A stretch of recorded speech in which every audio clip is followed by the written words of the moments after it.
ଜୟ ଜଗନ୍ନାଥ, ଜୟ ଜଗନ୍ନାଥ, ଜୟ ଜଗନ୍ନାଥ। ମୁଁ ଗୋଟେ ସପ୍ତାହ ପୂର୍ବରୁ ପୁରୀ ଯାଇଥିଲି। ପୁରୀ ଯିବାରେ ମୁଁ ସେ ମହୋଦଧିରୁ କିଛି ଶରଧା ବାଲି ମୁଁ ଆଣିଛି। ଆପଣ ଏଠି ଦେଖିପାରୁଥିବେ ଶରଧା ବାଲି।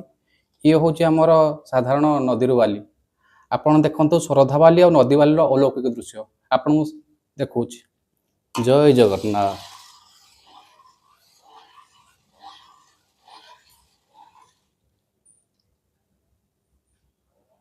ଆପଣ ଦେଖନ୍ତୁ ଆପଣ କେମିତି ସେ ବାଲି କିନ୍ତୁ ଚକ୍ର ଭଳିଆ ହେଇଯାଉଛି, ସୁଦର୍ଶନ ଚକ୍ର ଭଳିଆ ଆପଣ ଦେଖିପାରୁଥିବେ।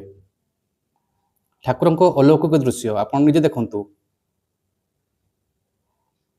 ମୁଁ କେବେ ବିଶ୍ୱାସ କରିପାରୁନି ଠାକୁରଙ୍କର ସେ ଅଲୌକିକ ଦୃଶ୍ୟ। ମୁଁ ଏପଟେ ଆପଣଙ୍କୁ ଦେଖାଉଛି ଆମର ନଦୀର ବାଲିକି ମୁଁ ଆପଣଙ୍କୁ ଦେଖେଇ ପାରୁଛି।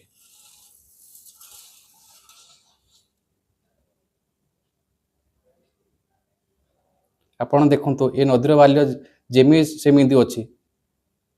ସେ ପୁରା ଏକଦମ ଗୋଟେ ରାଉଣ୍ଡ ଚାରିପଟେ ସେମିତି ଅଛି, କିନ୍ତୁ ଆପଣ ଏ ବାଲିକି ଦେଖନ୍ତୁ ଚକ୍ର ଭଳିଆ ସେ ଦେଖାଯାଉଛି। ଜୟ ଜଗନ୍ନାଥ। ଆପଣଙ୍କ ସେ ଦେଖିପାରୁଥିବେ। ଜୟ ଜଗନ୍ନାଥ, ଜୟ ଜଗନ୍ନାଥ।